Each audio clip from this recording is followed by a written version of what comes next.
I am going to get us started. And I begin by saying welcome. Hello to everybody, to Tamar, to Stephanie, and all of you who have joined us. Thank you so much. My name is Ellen Steinberg. I am the chair of Hadassah Foundation. For those of you who are maybe new to Hadassah Foundation, our mission is to advance gender equity in Israel and the United States through collective giving, relationship building, and education. We were established by Hadassah, the Women's Zionist Organization of America, 25 years ago, which means we just celebrated our 25th anniversary. And I'm really proud to say that in the last 25 years, we have awarded almost $12 million to more than 100 feminist organizations in Israel and the U.S.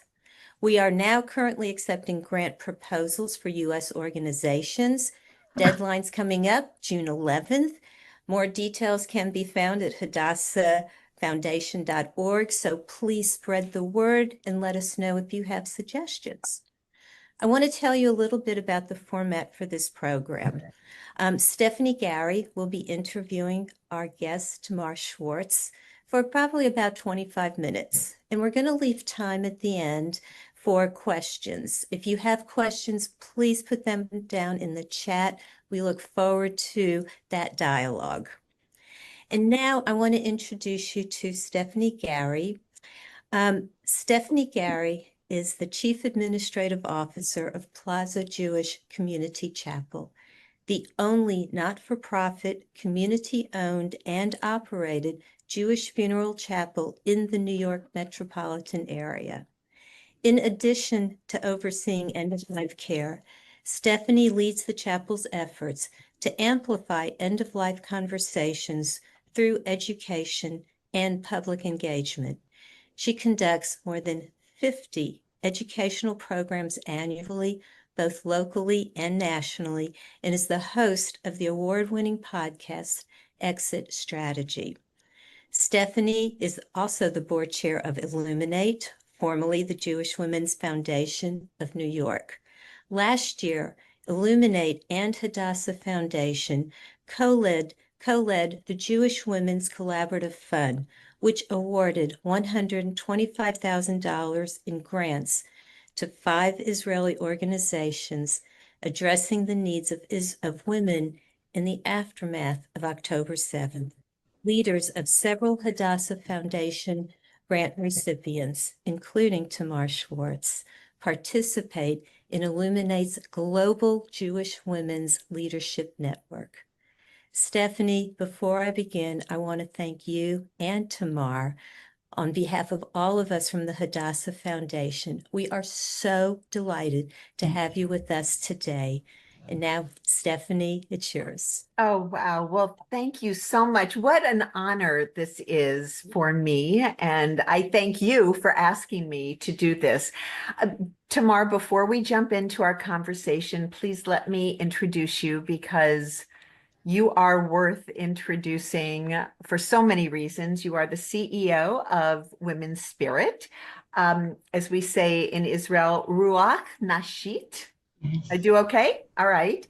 It's an organization dedicated to helping Israeli women survivors of violence build their lives through employment and financial independence, which is just such a wonderful thing. Since becoming the CEO in 2015, you have led tremendous growth in the organization. You have received multiple awards and recognitions, including most recently, the President's Award for Volunteerism for contributing to Israeli resilience during the Hamas-Israel war. Before joining Women's Spirit in 2015, you served as CEO of Mesila, Tel Aviv's special unit for refugees and migrant workers. And you worked to change the perception of what refugee and migrant worker community is all about. You have served for 10 years as an organizational consultant and human resource officer in the IDF and in their leadership development school, which is amazing. In addition to your work at Women's Spirit, you have volunteered for a variety of causes, including assisting Holocaust survivors, people with special needs, victims of sexual assault. You hold a BA in social work from Ben Gurion University, an MA in interdisciplinary art therapy with a specialty in holistic health from Lesley College. Since 2011, and we'll tie in Hadassah Foundation here right now, Hadassah Foundation has awarded multiple grants to Women's Spirit, totaling $227,500. And that includes a grant of $80,000 awarded in 2024, a 2-year grant of $70,000 awarded in 2021, and the COVID response in 2020. I could go on talking more and more about all of your accomplishments, but I know that so many people want to hear from you. So I'm going to be quiet and just ask you a few questions. And again, what an honor it is for me to sit in conversation with you. So thank you. All right, so let's talk Women's Spirit. Talk about what the organization does and how you founded it and what the seed of the organization was. Okay, first of all, I want to say thank you so much for this opportunity. I feel so honored and blessed to know you are wonderful, wonderful colleagues. Thank you so much to you, Stephanie, and to Stephanie Blumenkratz, who is really sitting here. You don't see her, but she is here. And to you, Alan, and to you, Julie, that you invited me. I really feel blessed to be here. And Women's Spirit, well, to say the truth, I didn't establish Women's Spirit. Women's Spirit was established in 2007. It's 18 years ago. So we celebrate Chai, you know, Chai 18, yes. This year, I'm only 10 years in Women's Spirit. I'm very privileged to be the CEO of this wonderful organization. And it was established, I always say, from a sentence that the mother of the 2 women who established the organization said to them. They were raised in Maki and Diana, their name, and they were raised in a violent home, and they complained on the father to the police, and the police came and arrested the father. And then the mother said to them the sentence, I always say, this sentence is the first sentence in Women's Spirit establishment. Why did you complain to the police? Now, how can I provide to myself? And this is the tragedy of women victims of violence, the dependency, the economic dependency on the husband. Because if he's in jail, he's the provider, he holds the bank account, she is dependent on him. So now when he's there, what can she do? She will go to the street. She doesn't have what to eat. She doesn't know how to run the bank account, how to get along in the modern life. And unfortunately, there are many, many women like this mother of the woman that founded Women's Spirit.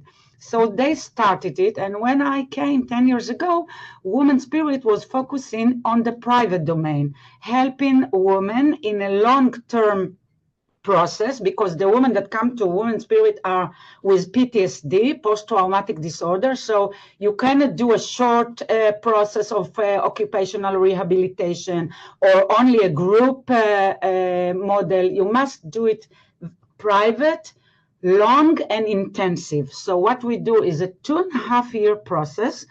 Every woman get a mentor that meet with her, a volunteer.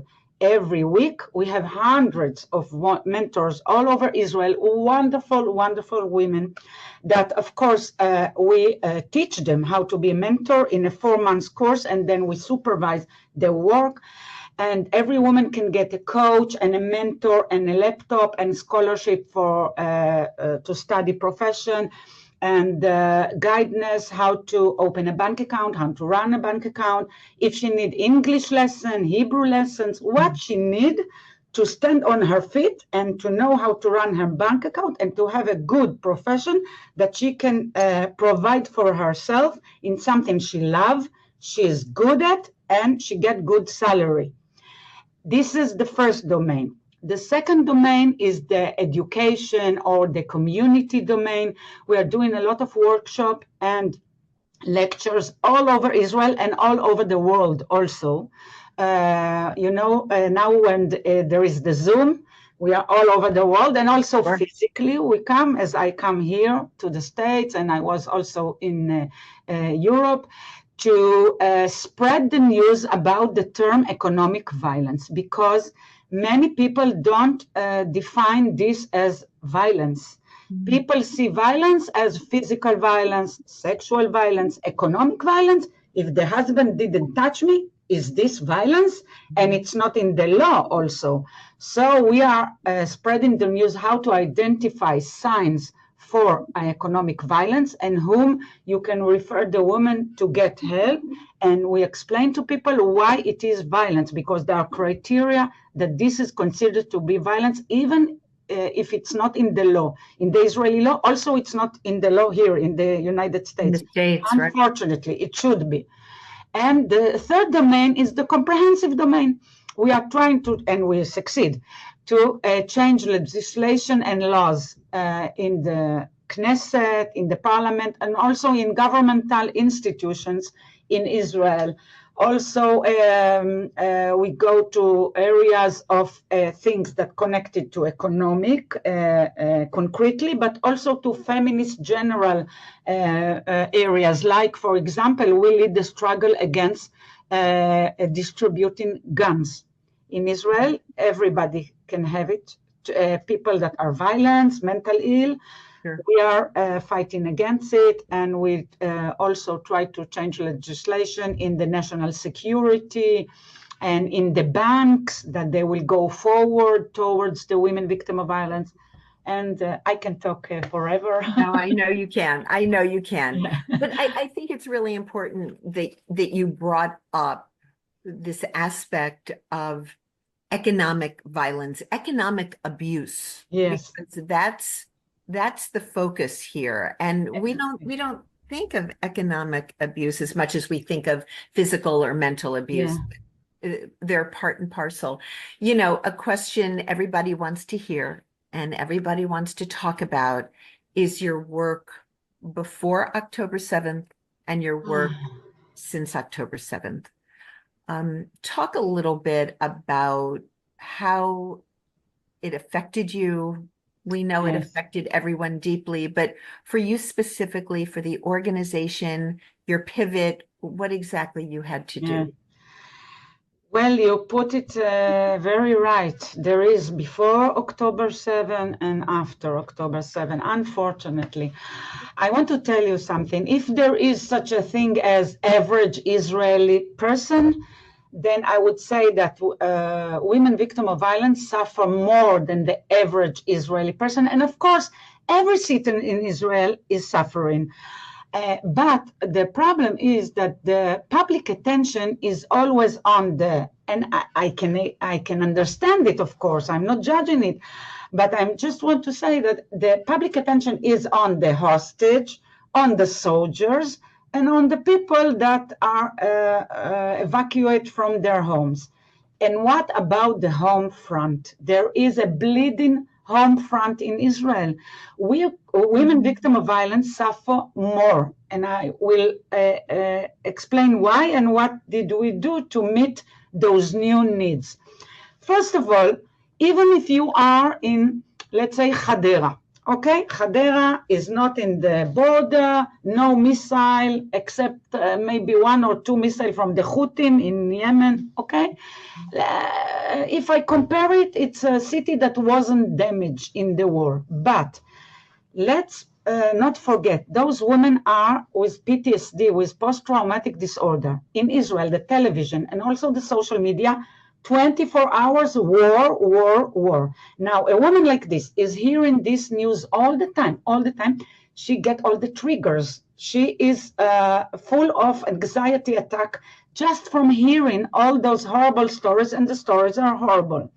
Second, more women than men were fired or let out of work on unpaid leave, because many of the working places in Israel in the beginning, the first months, were closed. And she was out, more women, a lot more women than men. And even the women that were still in their working places, they couldn't go to work because kindergarten and schools were closed. And who is staying with the kids at home? Not the man, not the husband, the woman. Right. So she lost at least the salaries, if not the working place, the salaries she didn't get. Now, even married women that they have husband, okay, he go to Gaza. How do you think he come back from Gaza? Full of violence in himself. Even good husband that weren't violent before, I can tell you the statistic in Israel, the violence is getting up. We see it, I see it as a citizen in the road, you know, people are nervous, they're on the edge, really. They're very, very tight and very stressed. So the violence got up. And in the first months, women were afraid to complain. In our hotline, quiet. Why? Because women said, I will complain about my husband. Now there is a war, people are dead. I will tell about my personal trouble. I will get it. I will manage with this. So it was quiet. But we as professionals, we knew that this quiet is not reflecting the reality. We knew that in the houses, it's the pot is on fire and it will burst. And now I can tell you we have 4 times double the applies. And of course, we don't have 4 times double the staff. So you can imagine the waiting list. Women should wait a few months to get our service. So we started to do things that we never do in Women's Spirit.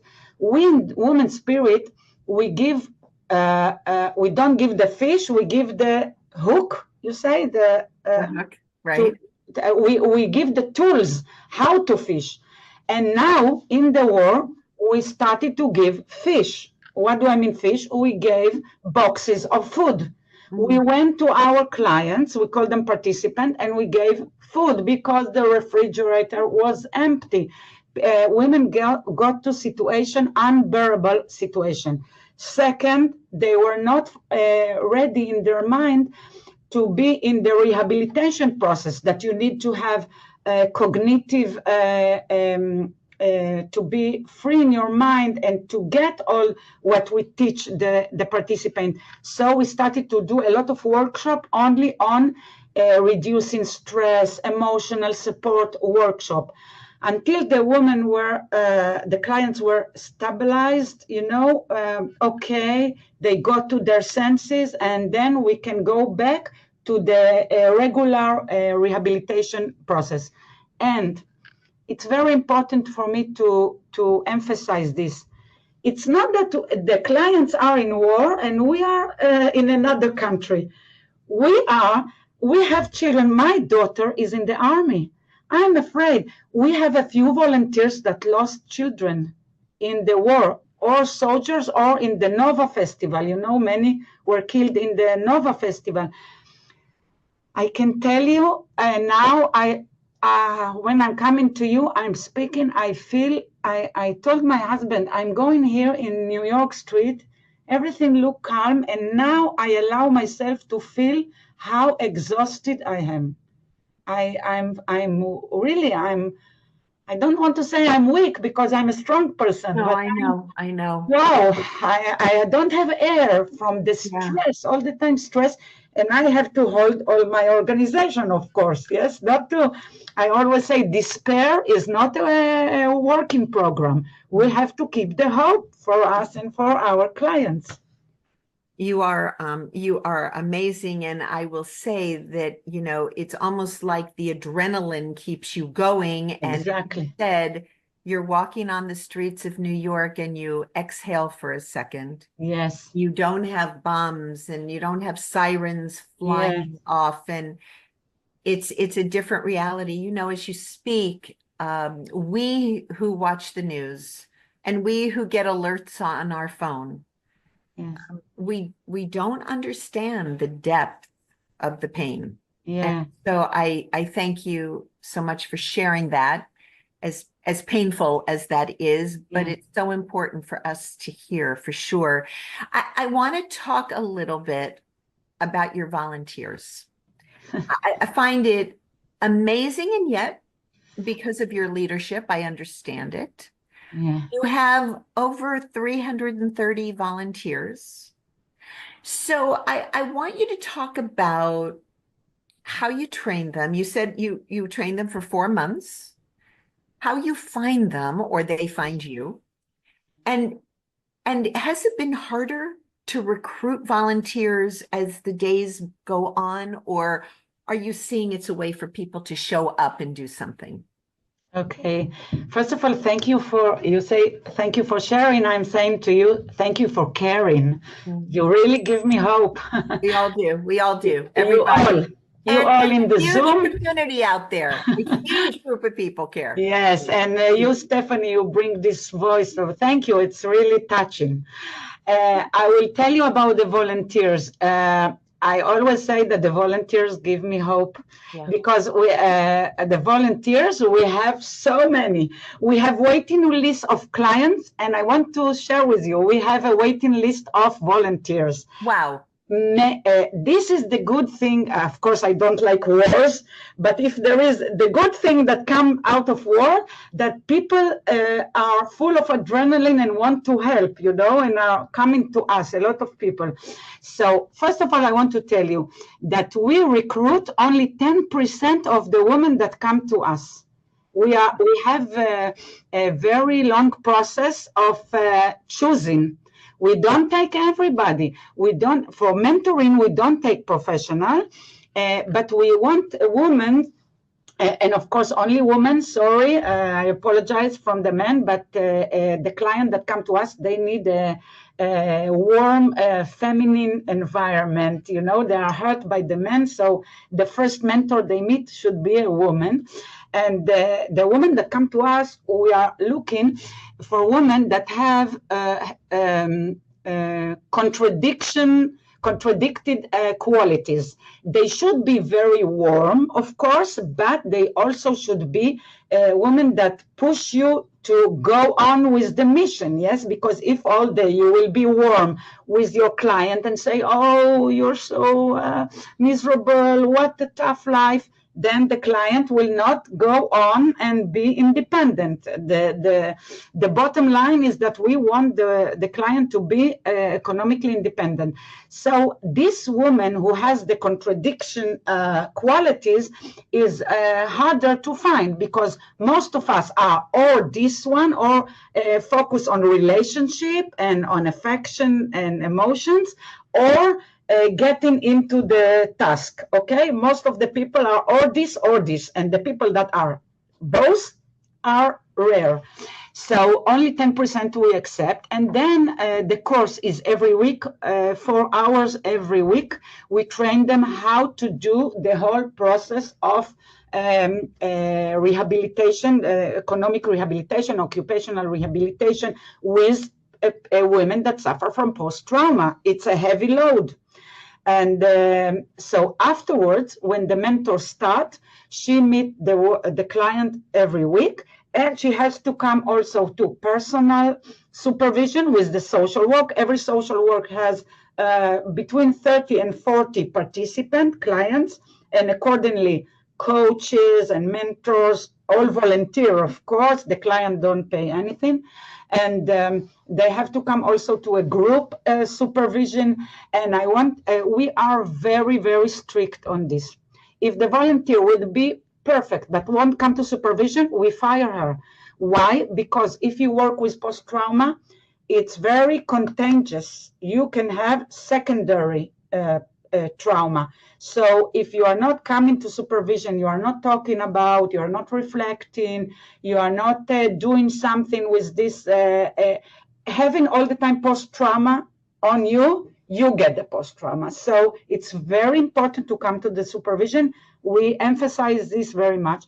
Of course, also we have events and lectures, and we are doing a lot to give back to the volunteer. When I come back to Israel, we have a big evening with a show to the volunteer. We give a certificate and small present, and we adore them. Really, we Yes. adore them all the time.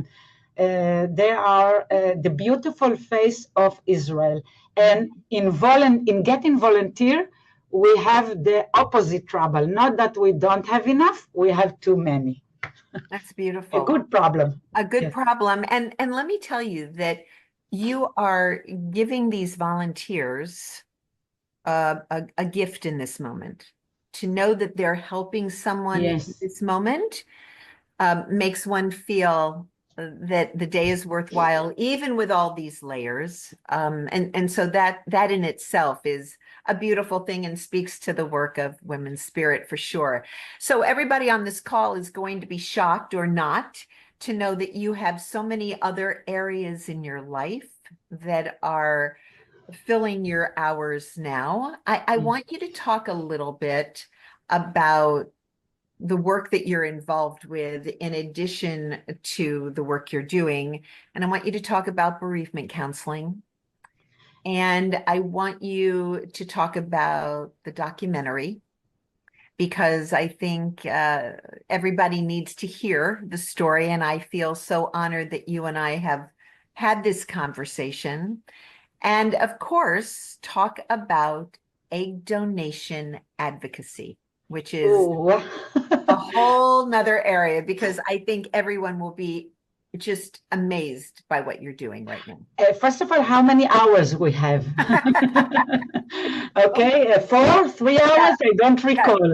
Yeah, we're going on. We're just going. Don't you worry. But yeah. First of Frank. all, it's not a work. This is voluntarily. This what I do is only voluntarily. It's personal. I will share with you on a personal note that unfortunately, really, this is to my grief. I'm saying I'm a bereaved mother myself. 3 years ago, I lost my daughter because of cancer. And since then, we made a few things to commemorate her memory. We established a scholarship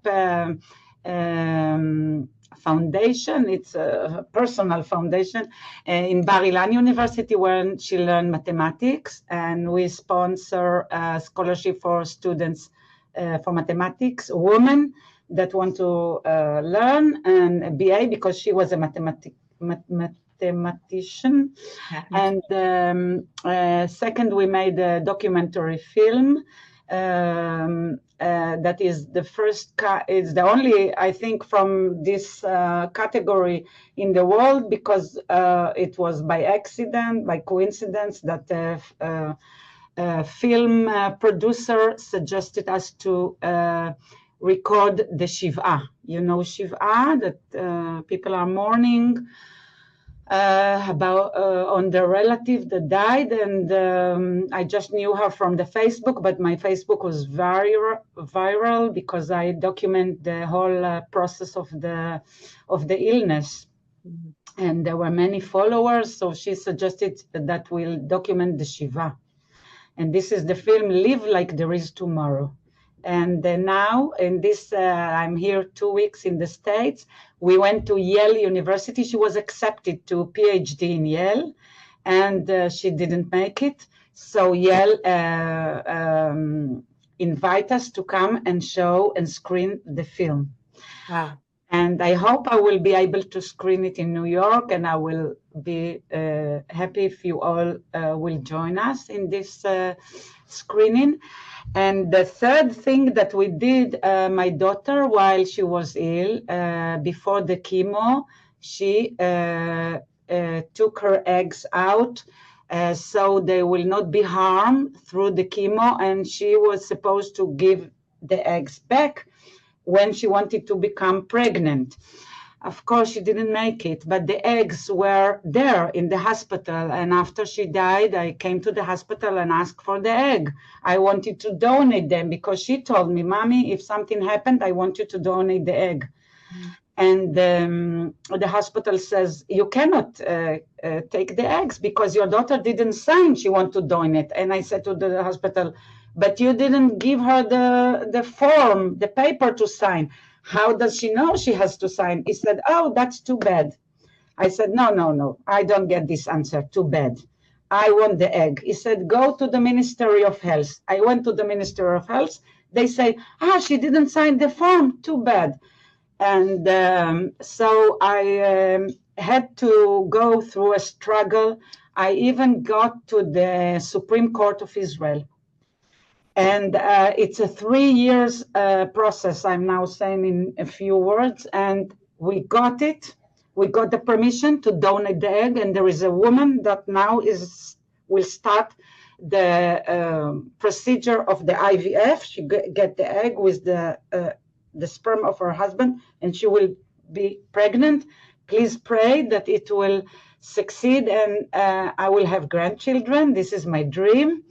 And I didn't settle for this, that only I will get the permission to donate my daughter's egg, because I wanted to make it a social change. So I went on with the procedure. It was a long war, and I succeed to change the regulation and the policy of the Ministry of Health, that every young woman that now donating, taking eggs out of her body for herself, she will write while she signed on the paper that she allowed to take the egg. She is being asked, what do you want to do with the eggs if something happened and you will pass away? She signed, I want to donate for a woman, I want to donate for research, I want to throw the eggs, what she wants, it's her egg. Now it's a regulation. And don't think that the Ministry of Health is implementing this regulation. I only succeed to change, and I called the hospitals. Did you hear about the new regulation? They say, no, what regulation? So I have an appointment with the professor that is charged on this, and I want her to give me the names of all the departments in the hospital, and I will go to all the hospital and will tell them about the regulation and about all the stories. So every woman in Israel will sign on this form and decide what to do with her eggs. I think it's a basic human right to decide your eggs from your body. So I'm not alone when I say this. I would venture to say that everyone is speechless after hearing this story. Thank you. Thank you. Because first of all, our heartfelt condolences to you. Thank you. And to know that you took this moment and changed the system. Yes. That's who you are, and that is who you are as an example for so many others. I'm curious to know, and we're all praying for the egg and the sperm to unite and it all be good, and we'll celebrate when that baby's born for sure. Did you, as you went through this maze and these conversations, did you come up with any strategies in terms of this government, which is so challenging when it comes to dealing with women? Did you find strategies in there that you can use for yourself as you move forward in the future doing other good work? I tell you, I don't think it's from the egg struggle. It's not new. I'm always, when someone tell me, no, it couldn't be, I say, why not? Why not? If it is justice, why not? And I want to tell you something. My husband that is sitting here has a good friend that is very, very senior in the Ministry of Justice. He's a lawyer. And he said to us in the beginning, don't do it. You will not succeed. It's regulation. It's law. And nobody changed the law because of one case. And you will get disappointed. Not only you are crying because of your daughter, you will cry because of you will lose. You will lose. And when he said that, you know what happened in my mind? It gave me more motivation. I said, why? I tell you, because I told my staff in the beginning of the war how lucky we are that we work in this working place that give us meaning. Such hard time, we have meaning. We should help women victims of violence. Now, when I was in the Shiva on my daughter, what can I do? I'm so helpless. Someone took my daughter from me. I cannot do anything about it. But on the egg struggle, I said, I can do something about it. It's not from God. It's human being that put this law. I can, if a human being did this, then I'm a human being, I can change it. I was with such a motivation to do it. If I wouldn't get the Supreme Court, I would go, I don't know, above this. I was so You were driven. You were driven. driven. I said I will pick up the moon for, and so that's me. I'm a little bit insane, I think. Yeah, okay. But it works. It works.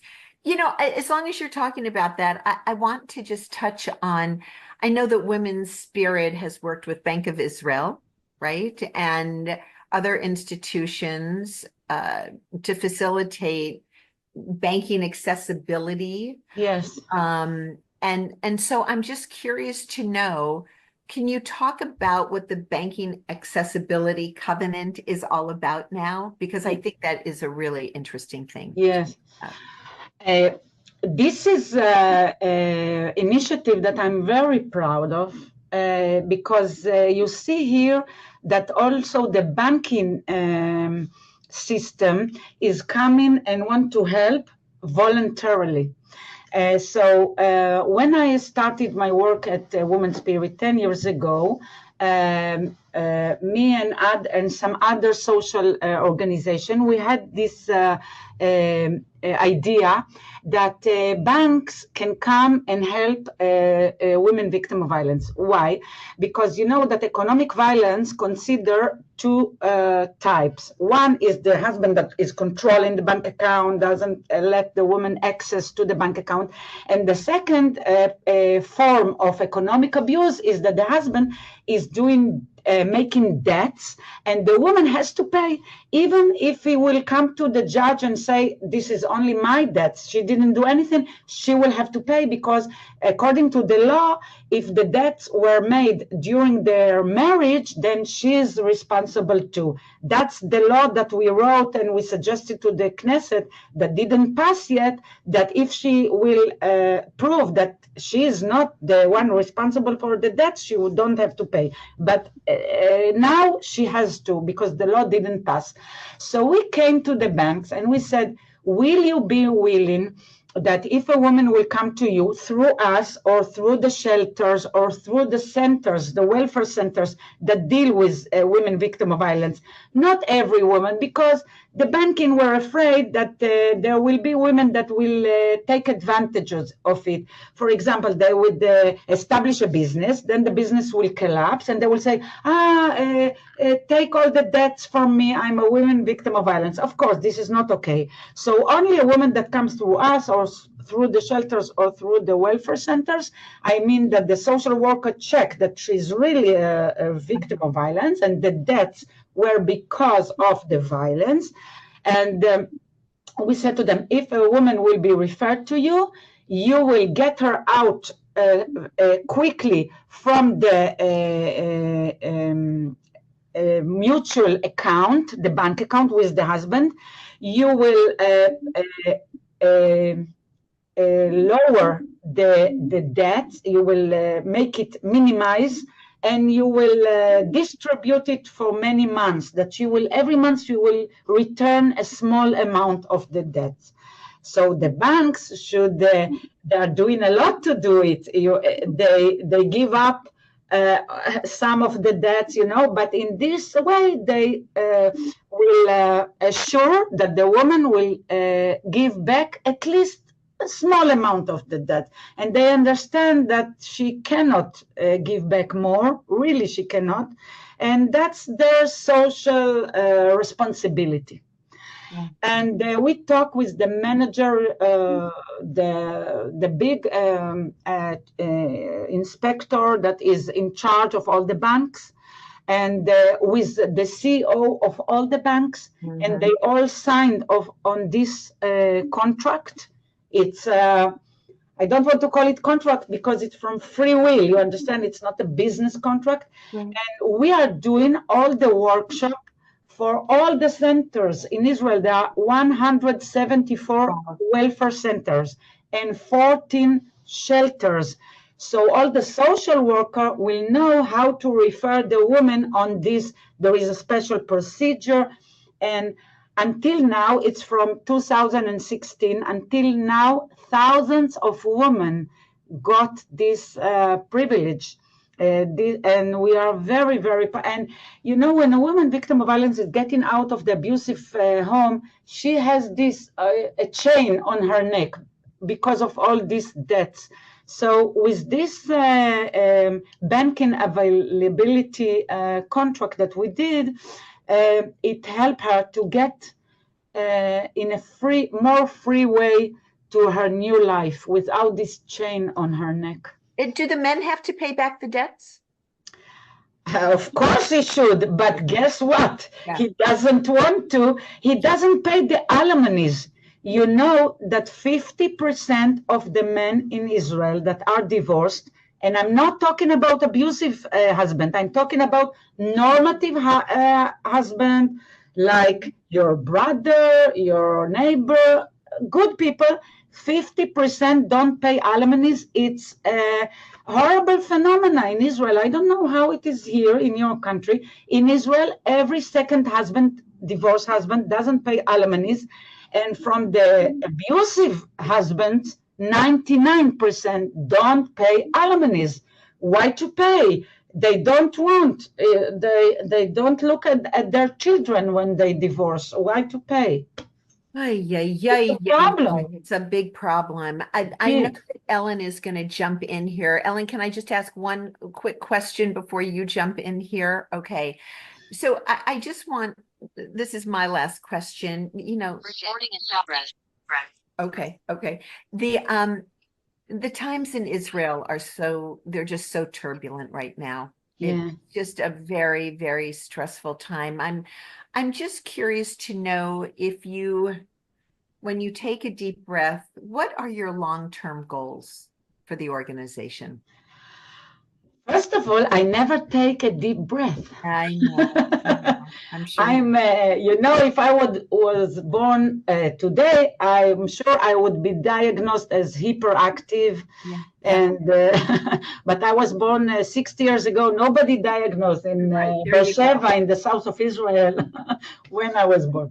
So, but I still have my future program. I tell you, I want to go to the whole world with the term of economic violence. First of all, we have a special status that we received in 2018 of special consultant to the UN. We represent Israel in the field of struggle against violence against women. I've been to Geneva to the UN. I've been to New York. I spoke in the UN last year. And but not only in the UN, we are part of an international coalition of 6 organizations and that deal with economic violence. And we established you know that in 25th of November, there is an international day for fighting violence against women. In Israel, we have a declaration in this and parades and demonstration every year in this day. And we established the 26th of November, that is the fighting economic violence against women. And we wanted to make a big declaration in the Knesset, in our parliament, 3 years ago on this day. And 3 years ago in November, there was election in Israel. And then we said, okay, next November, a war. We say, okay, next November, the war will be over for sure. Well, this November, again, war. So I talked with the Israeli delegation in Geneva, and we are planning it. And hopefully, cross your finger, that this 26th of November, we will do a big declaration in the UN in Geneva on this fighting economic violence. And we are doing workshops and lectures all over the world. I want to spread the news. Economic violence is violence. Even if your husband didn't touch you, people usually think that violence is only physical, sexual. Economic violence, he didn't touch me. Is this violence? I always say, yes, the blue signs are not on your body, they're in the bank account. Yes, it's violence. So this is my program, to go over the world and to be recognized as professional and expert on this, to put Israel on the map, on the international map, in a good way, that we are expert in this field. Wow. And Yasher Koach to you, Tamar, for all that you're doing. Thank you. Just an honor to be with you. Ellen, I will turn things over to you because I'm a little speechless at this point. I'm just sitting here saying, wow.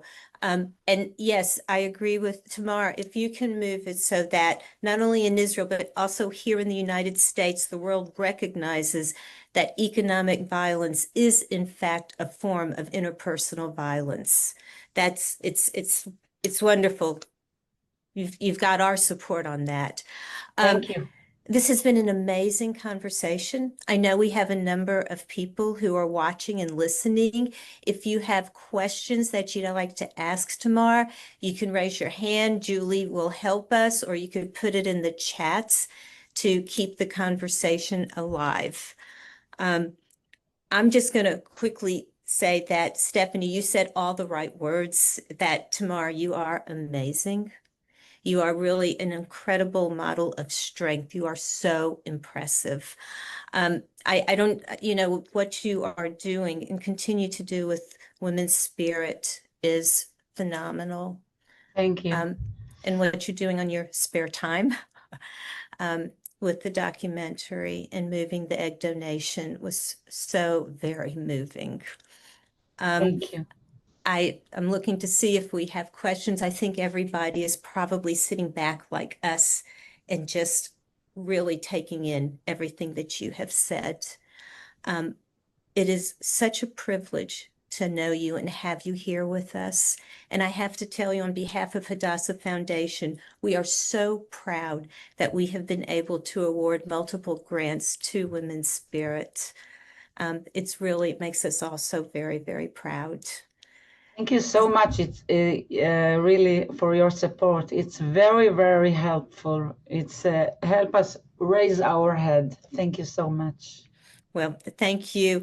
And again, Stephanie, outstanding job leading this conversation. Tamar, I'm going to give you a few minutes. If there's anything else that you would like to say to us, this is your opportunity. I think I spoke so much. I again will emphasize how I am privileged and honored to be with you. And thank you so much for the invitation and for hosting us in such a generous way. I told Julie before, I feel like the Queen of England, really, how you treat us and how you accept us here. I'm only most grateful for you, really. It gives us hope, it gives us energy, it gives us adrenaline. And I would just add that if anybody's going to Israel, yes, Tamar would love to meet you. Tamar would love, you must. It's an obligation. It's a must. If I know that some of you were in Israel and didn't come to visit in Women's Spirit, I would be crushed. Okay. No crushing, for sure. We will follow up. I see Jackie's waving at us. Oh. Yes. Good. Tamar, I already actually spoke to or chatted with Stephanie, but I will be in Israel from the 18th of June to July 7th. And with Shalom Hartman Institute, I'm on the board in Yerushalayim, but also I would love to come and meet with you. So if Stephanie, somebody can just put me in touch, I can go directly. I would love to meet with you, maybe see where you hang out. You are most invited, please. And I can give you, maybe I will write in the chat or my mail, and or you. We will make sure that everybody has your contact information. My mail, and please contact me directly. I will be honored, really, to host all of you. And my daughter lived in Israel for a year, but I asked also, this is being recorded because your spirit is exactly what she feels. I'm just happy to see you as an influence to act upon it. But, she's feisty that way. No, really. So I hope that she'll have an opportunity to listen to this. She has. I just have one question. Yes. I don't know if I should be asking this, but how many kids do you have? How many kids? I'm sorry, I don't. Yes, can you repeat the question? I didn't see you. How many children do you have? So, I have 3. One I told about, Noam, is in the middle. She should be now 27. She died when she was 24. She should be now a doctor for mathematics. Yes. And the big one, my first child, is Ben. He's 29, and he's working in high tech in Tel Aviv. And I urge him all the time that I need grandchildren, but he doesn't listen to me, unfortunately. So still no grandchildren from him. And the little one, Nir, is 21, and she's in the army. And guess what? She's in computer too. All 3 of them are genius in computer, like their father, who was he's still a computer engineer. I'm a social worker. Nobody took my genes. No social worker. I'm the last in the family. Tamar, thank you so very much. And I just want to do a shout out to everyone who joined us for this conversation. Thank you all very much.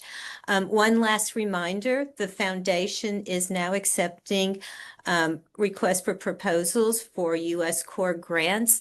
If you have any interest, who has interest, let us know, hadassahfoundation.org. And again, to both Tamar and Stephanie, thank you very, very much. Thank you. Thank you so much. Thank you, Ellen. Thank you.